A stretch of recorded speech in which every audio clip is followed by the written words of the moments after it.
Bonjour et merci de votre fidélité. Pour ce second temps de parole, on va parler biodiversité, nature, déforestation malheureusement. On va parler de l'évolution de la nature de Mayotte avec Tip Top Jean-Yves Técher. Bonjour monsieur. Bonjour. Merci d'avoir accepté notre invitation. Ah bah, c'est normal un peu, hein. Voilà. Et vous êtes venu pour nous parler de Mayotte vue du ciel. Voilà. Ça fait 22 ans que vous dirigez une société d'ULM. C'est quoi votre activité? Je suis pilote, donc un peu de tourisme, beaucoup d'écoles, je fais de la formation et je continue à surveiller surtout le haut de Mayotte vu du ciel, donc on voit un petit peu les images. Qui sont derrière vous, c'est vous qui les avez, Voilà, les avez faites. hier matin j'ai pris la colère et j'ai su monter avec quelqu'un, on m'a pris des prises de vue, vous les voyez bien, toutes ces prises de vue. Donc cette photo qui est derrière vous, on est d'accord, c'est en petite terre. C'est en petite terre. Il y a petite terre, il y a au-dessus de Mamoudzou, il y a Passamanti et Tsapéré. Alors là, cette colline, Oui. elle est assez dénaturée et on voit aussi des chemins Oui, de terre qui la traversent. Anciennement, on n'avait que de la forêt, là. Ce que vous voyez sur les chemins, là, anciennement, on ne les voyait pas. Et le pire, c'est que quand on voit le lac Diani avec sa forêt autour qui a disparu aussi, petit à petit, la façade de Moya, Grand Moya, Moya 1, Moya 2, c'est une catastrophe. Là, on arrive à un stade, il faudrait, comme je dis à tout le monde, entre 20 et 30 ans pour reboiser une surface pareille. Et plus ça va, plus ça se dégrade. Alors, on est quand même en fin de saison sèche, donc la nature est aride, hein, c'est le cas tous les ans. Vous trouvez que cette année, elle est plus que d'habitude? Ah oui, même 100% plus que d'habitude. Et cette déforestation qu'on a fait en très très grand. Et pour replanter, pour reboiser tout ça, il faudrait des années, des années, des années. Et je pense que si on ne se réveille pas maintenant, petite terre, et même au-dessus, là, les autres que j'ai survolés, il faudra pas être trop tard. On ne peut pas dire que c'est trop tard, mais je veux dire, il faut que ce soit quand même qu'on prend à bras le corps de remettre tout ça en état. Puis j'ai surveillé Mayotte parce que là on va trop loin. La déforestation, les constructions, c'est une catastrophe. Je ne sais pas où on va. Les constructions illégales ou même l'urbanisation? Alors l'urbanisation en petite terre, je vois monter des pans de murs et puis on vous dit qu'il n'y a plus d'eau. Et puis ce qui est grave, c'est qu'il n'y aura pas d'eau dans peu de temps parce que vu qu'il n'y a plus de végétation, s'il n'y a pas de végétation, il n'y a pas de pluie. On est d'accord. Voilà, et plus ça va, plus ça s'aggrave. Tous ces sentiers que vous voyez sur les photos, c'est qu'avant, on ne les voyait pas. Vous savez, j'ai connu Mayotte en 94, je suis venu faire un petit coup de vacances ici.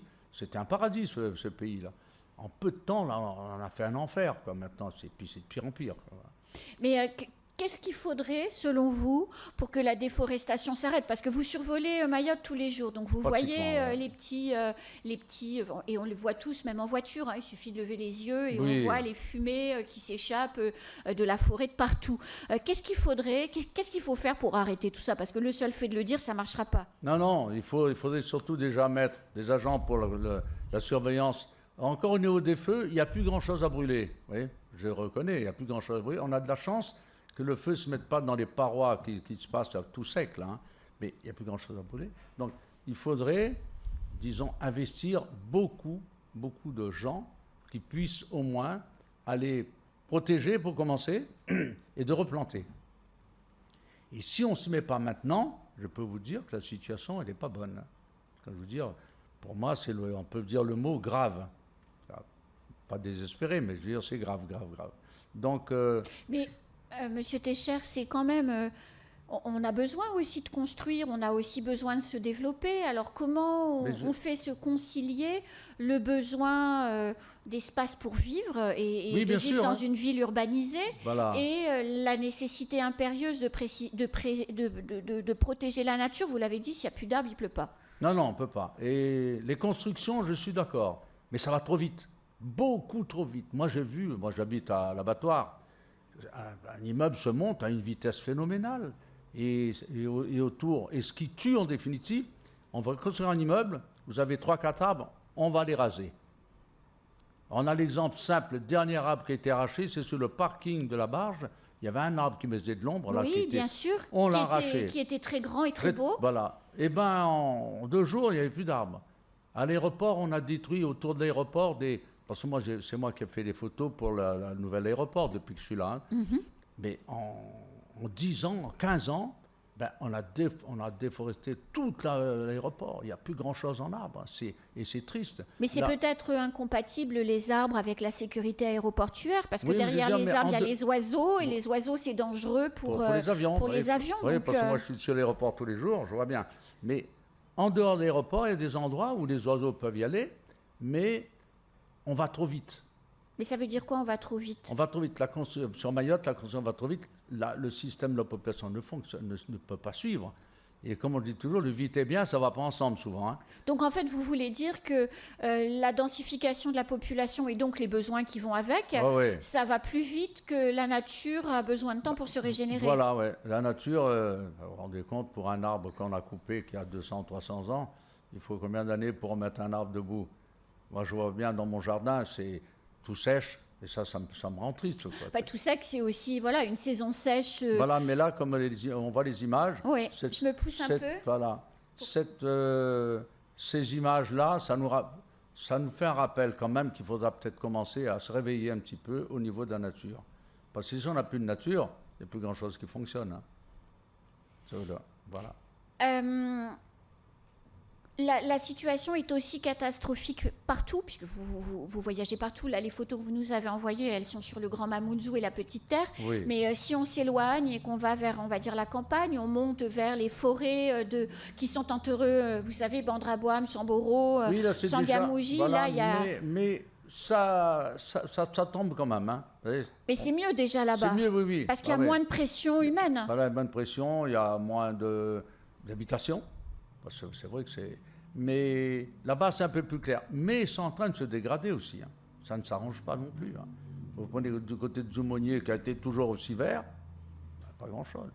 Regardez l'île Ombouzi à côté de nous, là. J'ai jamais vu un truc sec comme ça en 22 ans de Mayotte. Hein. Et pourtant, il n'y a plus de pression anthropique sur l'île Ombouzi. C'est le manque d'eau. Il n'y a plus d'eau.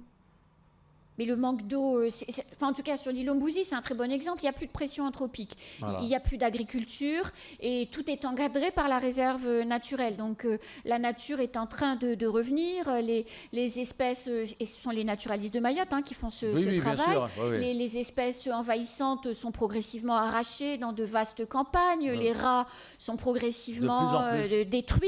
Donc je dirais la nature est accompagnée pour reprendre ses droits et pourtant vous dites qu'il n'y a pas d'eau. C'est terrible. Ah non, il n'y a pas d'eau, ça faut reconnaître. Mais il n'y a pas d'eau parce qu'il ne pleut pas. Qu'il ne pleut pas, et en plus le peu qu'on avait dans les retenues collinaires et dans le sol, moi je vois bien, j'observe les arbres, s'il n'y a plus d'eau, tout ça est en train de jaunir. Ça veut dire que les nappes phréatiques sont plus, il n'y a pratiquement plus. Mais on est en fin de saison sèche, donc on n'a pas tellement...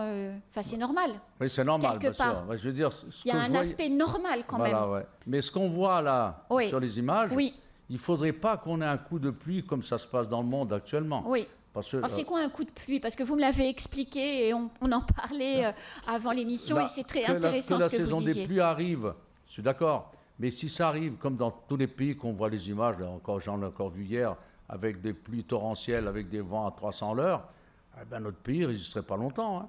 Donc en fait, ce que vous dites, c'est qu'il faut qu'il commence à pleuvoir tout doucement petit à petit, là, ça pour réhydrater, entre guillemets, les sols, que la nature puisse profiter de l'eau, en fait. Et puis dès qu'il y a de l'eau, ça pousse à une vitesse. Par contre, ça ne va jamais remplacer les arbres qui étaient coupés. Ça, c'est vrai. Et c'est ça que des fois, quand il pleut, on voit là-haut, tout est vert. Mais il y a ça d'herbe. Il n'y a pas grand-chose. Donc la vraie forêt a disparu. Moi, je l'ai vu. Depuis 2017 que je tire la sonnette d'alarme. J'ai dit on va droit à une catastrophe au niveau de la nature. Mais il y a une réserve naturelle forestière qui a été créée l'année dernière et qui commence à se mettre en place. Et l'une de ses missions, ça va être à la fois de préserver la forêt qui reste, mais également de replanter. Replanter, c'est ça qui est une bonne nouvelle. Ah oui, mais ça, il faut replanter, on n'a pas le choix. Mais replanter, s'il y a de la pluie. Mais s'il n'y a pas de pluie, on ne pourra pas planter. Oui. Ah oui. Parce que là, tout le monde le sait que la planète est malade. Le réchauffement climatique, on l'a en pleine figure. Et il faut le reconnaître. Et comme je dis, j'ai un petit peu d'expérience, puisque, vu mon âge, j'ai vu développer Mayotte. Une période, c'était super top. Et là, là, on est en train de passer dans une phase d'urbanisme. Et ça fait un peu peur, en définitive. Et englobé avec ça, dans tout ça, cette formation de jeunesse, parce que moi j'aide les jeunes aussi, parce que je me dis, c'est leur place maintenant. Ça va être très très compliqué. Pourquoi? Parce que nos jeunes sont un peu perdus, en définitive. Mais pourtant, à l'école, par rapport à, par exemple, une génération ou 2 générations avant, où il n'y avait aucun enseignement qui était fait sur l'environnement, aujourd'hui, les élèves dans les écoles ont de la sensibilisation à l'environnement. Ils ont beaucoup de sensibilisation, mais le gros problème, c'est qu'il y en a trop maintenant. Moi, je vois bien les lycées et puis les collèges, c'est surchargé.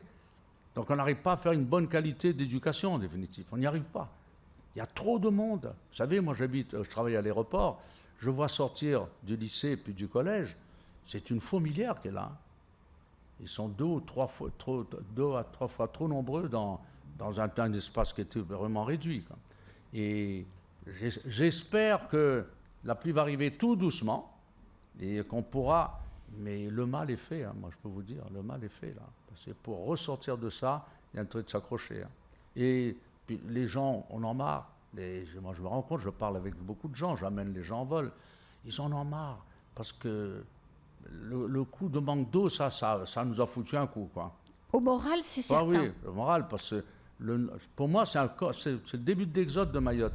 Au niveau, je pas bien au niveau des gens qui habitent à Mayotte, qui travaillent à Mayotte, hein. Et ben, beaucoup s'en vont, qui cassent leur contrat. Moi, j'ai fait voler une dernière fois, parce qu'on s'en va demain, l'autre la semaine prochaine, l'autre dans un mois. On passe cette période-là en ce moment. Et puis Mayotte est, malheureusement... on va commencer à attirer un petit peu tous les escrocs du coin qui vont arriver, parce qu'on a quand même pas mal d'argent en Mayotte, hein. Les subventions, les ceci, les cela. Beaucoup profitent de ça. On m'a même dit, qu'est-ce que t'en as à foutre? Prends ton fric et barre-toi. Alors, votre activité, votre société du LM, elle fait quoi précisément pour les téléspectateurs qui nous écoutent et qui se diraient « Ah là là, je ne savais pas, je ferais bien de l'ULM ». Ben oui, ça aide surtout déjà pour découvrir Mayotte. Ouais. Pour moi, c'est le plus beau lagon du monde, c'est ici, je le confirme. Parce que vous êtes allé en Nouvelle-Calédonie, donc oui, vous pouvez le confirmer. Souvent, on dit que le plus beau, c'est là-bas, mais non. C'est le plus grand. C'est le plus grand, mais le plus beau, c'est nous. Ah non, Mayotte, c'est le plus beau lagon du monde. Si on reste là pendant 22 ans, il y a bien raison, hein, que je vois bien. Et puis, le lagon n'est encore pas pollué. Il y a quand même beaucoup de déchets. Hein. Oui, mais je veux dire, mais pas par rapport à l'intensité de Mamoudzou, tout ça. C'est encore propre. On voit bien, et puis en vol, on voit bien que le côté qu'il y a de la bouffe, c'est vraiment séparé. Mais pour moi, ça reste un milieu magique. On survole tout ça, mais le problème de Mayotte, c'est que ça attire beaucoup d'investisseurs. C'est le fric qui compte beaucoup, beaucoup. Hein. Et ça, moi, ma passion de voler, qu'on vole ou qu'on ne vole pas, il faut quand même savoir que s'il n'y a plus de nature, les êtres humains vont disparaître avec. Hein. Ça, c'est sûr. Sans eau, on ne vit pas. Hein. Ça, non, sans eau, on ne vit pas. Ouais. Ça, c'est évident. Je reviens sur les images. Regardez un peu la colline de Pamandzi en tout machin. Je me pousse pour qu'on puisse voir. On voit bien.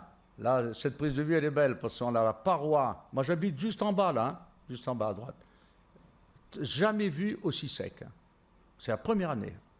Colline de Pamandzi qui devrait disparaître, je crois, avec le projet de construction de la piste longue. Oui. Alors là, on va toucher quelque chose qui va être très dur. Pour moi, hein, j'y crois pas. À quoi? À la faire disparaître ou à la piste longue? La piste longue, je crois que... En tout cas, les études sont engagées. Oui, je veux dire, mais ça fait 22 ans qu'on m'en parle de la piste longue. 22 ans. Et on a un affaissement de l'aéroport, là, ce côté mosquée du Vendredi, qui est quand même important. Moi, je vole, puis des fois, quand il y a des grandes marées, comme on a eu ces temps-ci, l'eau arrive sur la piste. Et on parle de piste longue. Pour l'instant, il faut savoir où on va la mettre. Le Petite Terre, il faut oublier. À mon avis, je veux dire au peuple mahorais, mahorais, oubliez ça, la piste longue sur Petite Terre. Pour l'instant, je pense qu'il y a d'autres endroits à le mettre, mais pas à Petite Terre. En tout cas, pour l'instant, les études sont en cours de réalisation par la DGAC. Et il y a 2 sites qui sont en compétition. Ça va être long. Mais on espère que ça va se faire. Il y en a quand même Mais besoin. moi, au bout de 22 ans, ça va faire là, on va faire ci, on va faire là-bas, puis c'est pas top. Si nos téléspectateurs qui nous écoutent ont envie de faire un tour du LM avec vous, ils doivent faire quoi? Vous avez une page Facebook? Comment on fait pour vous trouver? J'ai un site et puis juste à téléphoner. Hein. Et ça s'appelle comment votre entreprise? Aviation Tip Top ULM. Tip Top ULM, si voilà, oui, mais bon, je suis très très connu parce que bon, j'aide beaucoup les jeunes qui viennent me voir. Je fais des stages là-dessus aussi. Ça, parce que bon, maintenant, mon expérience, je vais essayer de le refiler ça un peu aux jeunes. C'est un moment, il faut laisser un peu la place à eux aussi. Hein. Et puis j'ai du monde, je peux vous dire, des gamins qui aimeraient venir. Là, j'en ai plusieurs qui m'ont appelé. Je dis, mais je ne peux plus vous prendre, je suis désolé, j'ai trop de monde. En tout cas, merci beaucoup de ce coup de gueule, quelque part, que vous avez crié dans le micro, un coup de gueule d'amour pour la nature. Oui, pour la nature. Et de nécessité de préservation si on veut pouvoir continuer à vivre sur notre île au lagon. Oui, et on en a envie quand même. Ah ben oui, pas de problème. Merci beaucoup. Ben écoutez, à bientôt. Puis à bientôt. Je vous regarde tous les matins. Eh ben merci. C'est moi. Allez, c'est la fin de ce temps de parole. Tout de suite, la suite de nos programmes.